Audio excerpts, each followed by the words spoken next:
Hello, good evening, Tribuners. Welcome back with me, Mutiara, in Indonesian News of Tribun Lampung.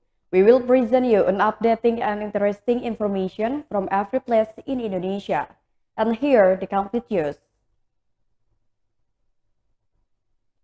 The first news is a pair of lovers become suspects in the case of finding a baby's body in Aceh. The Biroen Resource Police investigation team has named a pair of lovers as a suspect in the case of finding a baby's corpse in a Meunasa toilet in Cheubrek village, Pausangan, Biroen. The investigation team found blood stains from the birth on the wooden floor of the Awe Getah Paya suspension bridge 1 kilometer from the location where the baby's body was found. The head of the Bureau and Resource Police Grand Commissioner Adjutant Mike Hardi Wirapraja SIK, who was accompanied by the head of the Police Commissioner Adjutant Criminal Investigation Unit Arif Sukmo Wibowo SIK, another official, said at a press conference on Wednesday, March 23, 2022. During the press conference, the two suspects, IKL and Double D, were also presented accompanied by two employees from the Gampong Community Empowerment, Women and Family Planning Office in Biroen. In addition, the Cheubrek village head and the parents of DDD perpetrators and their families were also present. To investigators, the two suspects who are residents of Awe Getah Paya village admitted that on Wednesday, 16 March 2022, they dumped the baby resulting from an illicit relationship after giving birth in the Meunasa bathroom in Cheubrek village. For their action, the two suspects face up to 8 years in prison.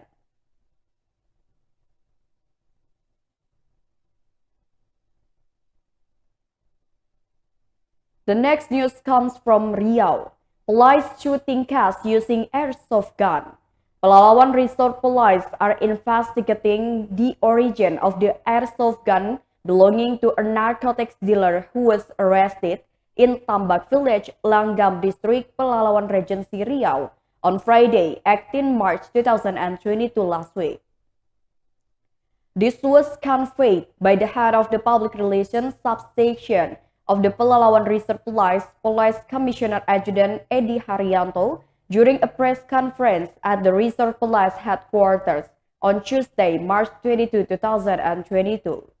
Edi Haryanto was accompanied by KBO Narcotics Investigation Unit, First Police Inspector Johnny by presenting the three suspects, namely BS, SB, and MH. The perpetrator, who is registered as a resident of Tambak Village, Langgam, is the owner of an airsoft gun that was confiscated by the police. The man even fought back by opening fire at police officers who were about to arrest him. Eddie explained that his party for the past few days was still focusing on the narcotics case that ensnared the suspect. Furthermore, the police will trace the airsoft gun and will find out its history and ownership. This includes the permit the perpetrator has in his possession of the weapon or the shooting club he has entered so that he can have a weapon for the sport.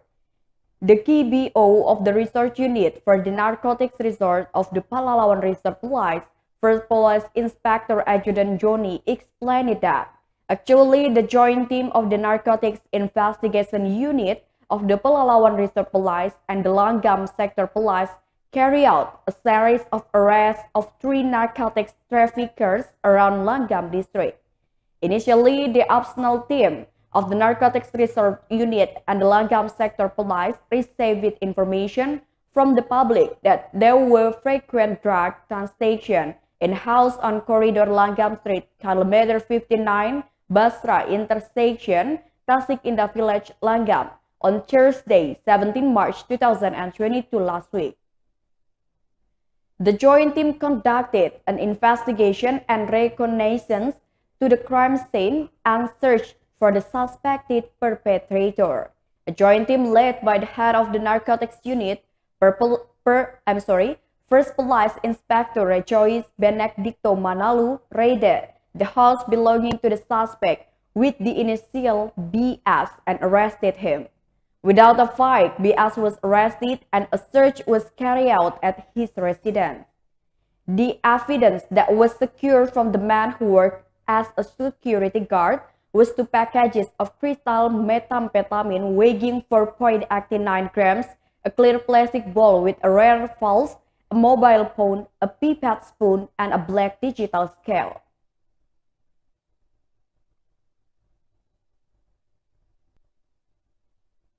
The next news is, Minister of Social Affairs inaugurates fiberglass boat and electric motor in Jayapura City. Minister of Social Affairs Tri Risma hari ini handed over a fiberglass boat and electric motor in Jayapura City, Papua. According to TribunPapua.com monitoring, on Wednesday, March 23, 2022, Minister of Social Affairs Risma arrived at the Jayapura Navigation Special Pier precisely at 9 o'clock. In his remarks, the Minister of Social Affairs Risma explained that the idea of starting a boat made by Papuan children was born. He said that he did not want to directly provide ship assistance, but wanted to utilize the abilities of Papuan students and children to build ships. The fiberglass ship functioned as a mode of public transportation for an isolated area in Mambera Moraya. Regarding accessibility in the mountainous region of Papua, the Minister of Social Affairs Risma hopes to be able to solve problems and obstacles in doing work. In launching the fiberglass boat and electric motor in Jayapura, the Minister of Social Affairs Risma also tested the ship by sailing around the waters of Jayapura. Just to note that on that occasion, there was a delivery and release of Ship 8 for the Mambera Moraya Cooperative, in this case 5 units of GIDI and 1 unit for YPKDKI. Social Minister Risma also handed over the units of Innova Mobile for the educational operation of the Papuan Maga Edukasi Foundation. Then she also delivered and tested 2 units of electric trail bikes for the Faculty of Engineering of Cendrawasih University and GPI Asmat. Then carry out the MOU for 5 units of the operational car of the Evangelical Church in Indonesia, as well as the signing of the MOU on the shipbuilding of the 10 November Institute of Technology Surabaya, UNCED, and GKI.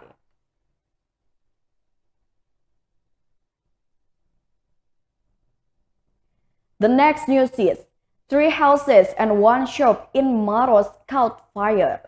3 houses and a building materials shop were burned to the ground on Nangka Street, Turikale District, Maros Regency on Wednesday, March 23, 2022. Head of the Maros District Fire Department, Lotang, said that 8 fire engines were dispatched to extinguish the fire. His party received a report of a fire around 10 o'clock a.m. The fire was extinguished around 11:30 a.m. The exact cause of this fire is not yet known. However, the owner of a building material shop said that he had heard the sound of an explosion, but the sound of explosion was faintly heard due to the strong sound of the wind blowing. Hamka said that almost all the building materials in his shop were burned. Losses are estimated to be in the billions of rupiah.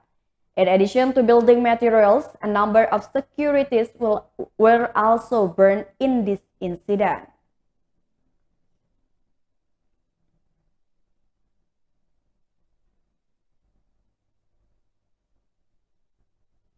The next news is, residents of Batu Merah Ambon road blockade due to land dispute. Thousands of residents of Batu Merah Ambon blockaded the road after a land dispute in Hurunguang Hamlet on Thursday, March 24, 2022 in the morning. According to TribunAmbon.com's observation, they blockade the road using a water barrier or road divider. In this action, residents then gave speeches and burned tires, making the atmosphere even more noisy.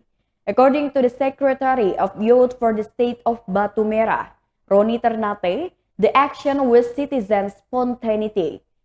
The aftermath of the land execution plan in the Hurunguang Hamlet area. The land was said to be included in the land of Batu Merah, but later claimed ownership by the state of Soya. Hundreds of Indonesian National Armed Forces and Republic of Indonesian police were also deployed to secure the course of the action. Due to the road blockade, traffic in the area has stalled. Motorists were asked to take another route past the Mardika Market to Sultan Hasanuddin Street, Ambon. It is known that the object of execution in Hurunguang Hamlet were from Air Kuningan to Lorong Putri. The acting state of Batu Merah Family Masawoy said that the object of the dispute between the Rehata family and Masawoy was considered very wrong because in the data registration of the Batu Merah state, there was no name of the Hurunguang Hamlet that was the object of execution.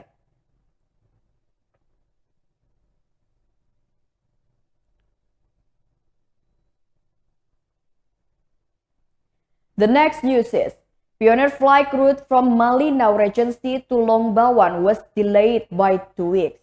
The Pioneer flight route from Malinau Regency to Longbawan, Krayan Malinau Regency was delayed for about 2 weeks. Previously reported by TribunKaltara.com, yesterday the representatives of prospective Susi Air passengers in Malinau protest with the delay of flight from Malinau to Longbawan. Longbawan resident Boy Gelate said that, apart from himself, there were at least 33 prospective passengers from Malinau to Longbawan who were affected by the delay. Boy said that even if the pioneering route was subsidized by the government, it would not necessarily be an excuse if there was a delay. According to him, people, especially in remote and border areas, are very dependent on and feel the urgency of pioneering flights. According to him, the subsidized flight program is an effort to open isolated areas at the border, so that not a few people who depend on air transportation for their lives. According to Tribun Kaltara's observation this morning, apart from the Malinau route to Longbawan, the other destination did not appear to have any problems. This morning, a number of passengers from Susi Air's pioneering flights to Mahak Baru and Longlayu had just departed.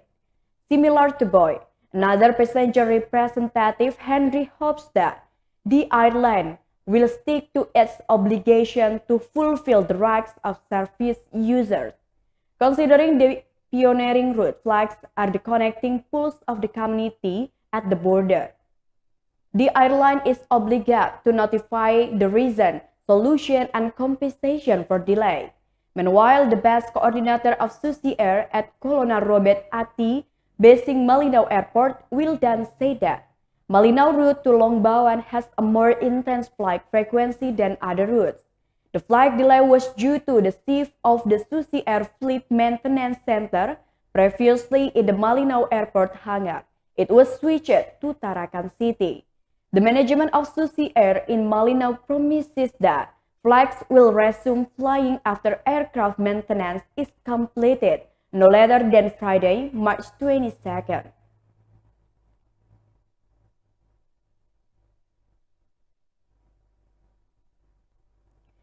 The last news is, Afghan refugees hold a demonstration in front of the mayor office of Batam. The Afghan refugees again staged a demonstration in front of the Batam mayor office. They asked to the Batam city government to help them to be sent to a third country. One of the refugees who took part in the demonstration, Fareso, who is 27 years old, admitted that he had been in Indonesia for 7 years. At that time, He was 20 years old when he left his country. So far, the refugees have not received clarity from the efforts of the United Nations High Commissioner for Refugees, which is an agency of the United Nations dealing with refugees.